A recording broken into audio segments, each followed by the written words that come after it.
नमस्कार दोस्तों। मैं आपका दोस्त श्री निखिल एक बार फिर से आप सबके सामने पेश हूँ आपके पॉलिटी या मैं कहूँ कॉन्स्टिट्यूशन या मैं कहूँ संविधान के छोटे छोटे वीडियोस लेकर के।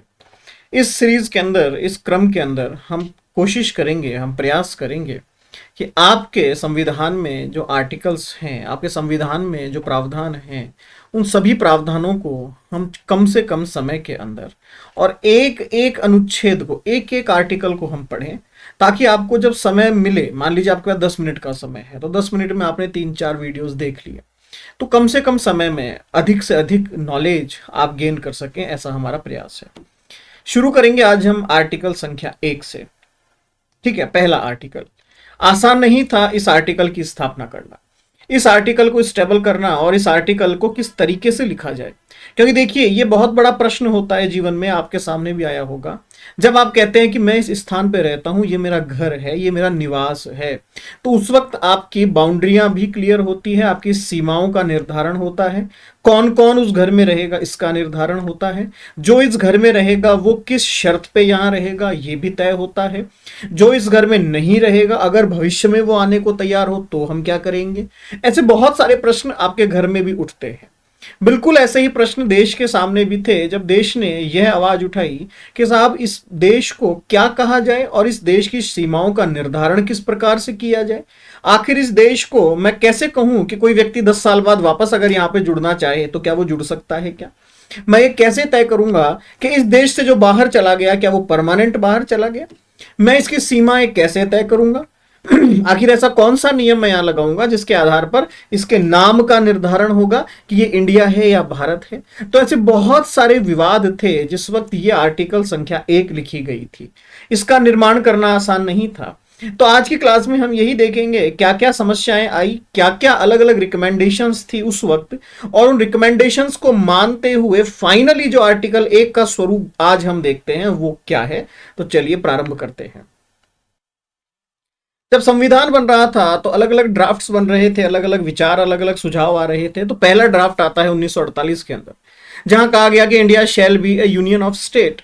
जो इंडिया होगा, यहां पर भारत का जिक्र नहीं है, भारत का वर्णन नहीं है, ध्यान रखिएगा। India shall be a union of state, अलग अलग राज्यों का एक संघ होगा। यहां पर जो स्टेट होगा, shall mean the state for the time being specific in part 1, 2 and 3। उस वक्त जो जो यहां पर तय होगा, जो जो सुनिश्चित कर दिया होगा, जो कि भाग 1, 2, 3 के अंदर जो राज्य होंगे, यहां हमारा स्टेट से मतलब वो होगा। The territory of India shall comprise the territories of the state, the territories for the time being specified part 4 first schedule, such other territories as may be acquired. इसका मतलब हमने स्पेसिफिक कर दिया पार्ट 1, 2, 3 के अंदर, 4 के अंदर, फर्स्ट शेड्यूल के अंदर, पहली अनुसूचियां के अंदर, और उसके बाद जो हम भाग, जो हम क्षेत्र का अधिग्रहण करेंगे वो सब कुछ इस भारत के अंदर आ जाएगा, जिसको मैं कह रहा हूं यूनियन ऑफ स्टेट।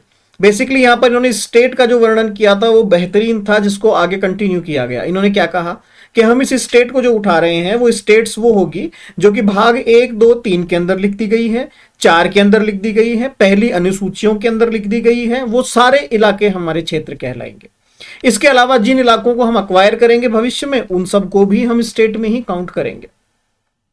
यहां पर अब एक समस्या ये थी कि कुछ लोग इस चीज को समझने की कोशिश कर रहे थे कि आप इसको यूनियन ऑफ स्टेट क्यों कह रहे हैं, यूनियन ऑफ स्टेट क्यों कह रहे हैं इसको आप। ठीक है, यहां पर विवाद हुआ, यहां पर इसका कोई समाधान नहीं निकला। समय बीतता चला गया। एक और ड्राफ्ट आता है जो कि 1950 में आता है, कॉन्स्टिट्यूशन ऑफ इंडिया 1950। उसके अंदर क्या कहा गया, उसके अंदर क्या वर्णन था वो भी देख लीजिए एक बार आप, ताकि आपको कुछ कंफ्यूजन ना रहे भविष्य में। यहां पर पहली बार आया India that is Bharat shall be a union of state. Compare कर सकते हैं हम। 1948 में आया था India shall be a union of state, 50 में आता है India that is Bharat shall be a union of state। 48 से लेकर 50 तक जो भी विवाद हुए, जो भी चर्चाएं हुई आपकी, ऐसा नहीं है कि चर्चाएं नहीं हुई थी। कहते हैं नवंबर के अंदर 1948 में 15 से 17 नवंबर, सितंबर 1949 में 17 और 18 सितंबर को बहुत चर्चाएं हुई, बहुत ही बातें हुई, और 2-3 विषयों पर बातें की गई। क्योंकि अगर आप 1950 का कॉन्स्टिट्यूशन ऑफ इंडिया देख रहे हैं आर्टिकल 1, तो वहां पर ज्यादा परिवर्तन नहीं किए गए हैं 48 के कंपेरिजन में। यहां पर भी लगभग वही बातें कही जा रही है। वहां पर हमने भाग 1, 2, 3, 4 कह दिया था, था, यहां पर इन्होंने स्पेसिफिक पार्ट 1 को ना कहकर पार्ट ए बी सी कह दिया, फर्स्ट शेड्यूल की बात कर दी, फिर टेरिटरीज क्या क्या होगी वो समझा दिया, टेरिटरीज ऑफ स्टेट होगी पार्ट डी, और फर्स्ट शेड्यूल में जो लिख दिया है, और जो हम टेरिटरीज अक्वायर करेंगे वो सारी। तो ओवरऑल तो 1948 के अंदर जो था वो लगभग सभी कुछ कंटिन्यू रहा, केवल जुड़ा तो दैट इज भारत, ये भारत है जिस पर अभी चर्चाएं भी चल रही है। यहां पर जब यूनियन ऑफ स्टेट की बात कही जा रही थी तो union of state and want on the define India's territory, उस पर चर्चा की जा रही थी। लोग कह रहे थे इसको हम फेडरेशन क्यों नहीं कह रहे हैं, हम इसको यूनियन ऑफ स्टेट कह रहे हैं, एक तरफ टेरिटरीज ऑफ स्टेट कह रहे हैं, आप कहना क्या चाहते हैं। यहां पर जो यूनियन ऑफ स्टेट का स्टेटमेंट है वो आपको ये समझा रहा है कि भारत जो है राज्यों का संघ है, यहां पर हमने कोई इनसे लीगल कॉन्ट्रैक्ट नहीं किया है, ये सब प्रतिबद्धित हैं कि ये भारत का हिस्सा हैं, रहेंगे और चिरकाल तक ये भारत का हिस्सा रहेंगे, किसी भी परिस्थिति में ये भारत से अलग नहीं हो सकते हैं, ये इन लोगों ने स्वीकार किया है, ये अनुबंधित है, ये एक तरह से कॉन्ट्रैक्ट हो गया कि ये जो यूनियन ऑफ स्टेट है तो ये स्टेट्स इस यूनियन से बाहर नहीं जा सकती है, ध्यान रखिएगा। अगर आप यूएसए का कॉन्स्टिट्यूशन पढ़ते हैं तो यूएसए के कॉन्स्टिट्यूशन में स्टेट्स को ये परमिशन है, स्टेट को ये अलाउ है, अगर वो चाहे तो वो उनके यूनियन से बाहर निकल सकती है, उनके फेडरेशन से वो बाहर निकल सकती है। उनके अलग अलग कॉन्स्टिट्यूशंस हैं, अलग अलग उनकी पावर है, अलग अलग उनकी टर्म एंड कंडीशंस है। इंडिया और यूएसए के अंदर यही फर्क है, यूएसए के अंदर हर स्टेट ने यूनियन के साथ एक कॉन्ट्रैक्ट किया है कि भैया जिस दिन मेरे हित पूरे नहीं होंगे मैं आपको छोड़ के चला जाऊंगा, ध्यान रखना। इंडिया में उल्टा है, इंडिया में यूनियंस ने स्टेट से कॉन्ट्रैक्ट किया है कि तुम जीवन भर मुझसे अलग नहीं हो सकते हो, ये तो हमारा 7 जन्मों का रिश्ता है। तो स्टेट चाहकर भी यूनियन से बाहर नहीं जा सकती, इसलिए इसे हम कहते हैं यूनियन ऑफ स्टेट। जहां मैं टेरिटरी शब्द का प्रयोग करता हूं वहां है भारत की सीमाएं, यहां पर भारत की टेरिटरी की बात की जा रही है जहां पर भारत का आधिपत्य होगा, जो 1950 तक एरिया था वो, और उसके बाद जो एरिया हमने अक्वायर किया वो दिस इज टेरिटरी या दैट इज टेरिटरी। तो ये यहां पर फर्क था।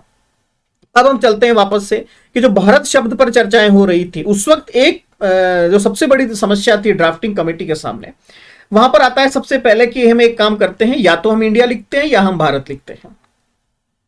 किसी एक ने कहा कि नहीं, इंडिया को हटा दीजिए, केवल भारत का उपयोग करते हैं, क्योंकि भारत जो है प्राचीन नाम है, आज का नाम नहीं है, हमारा पौराणिक नाम भारत है, हम उसके साथ कंटिन्यू कर सकते हैं। किसी थर्ड पर्सन ने बड़ा ही समझदारी पूर्वक एक दिमाग लगाया या फिर एक मध्यम मार्ग अपनाया, उन्होंने कहा कि हम एक काम करते हैं, हम दोनों को नाम रख लेते हैं। जिसको मैंने 1948 में इंडिया कहा दैट इज भारत, वो भारत ही तो है। जैसे मैं आपसे कहूं आपका नाम रमेश है, रमेश कौन, वही सुरेश जी का बेटा, रमेश सुरेश जी का बेटा, तो दोनों अलग अलग थोड़े ही हैं, बट रिकॉग्नाइजेशन सुरेश जी के बेटे के नाम से है तो हमने सुरेश जी का बेटा लिख दिया।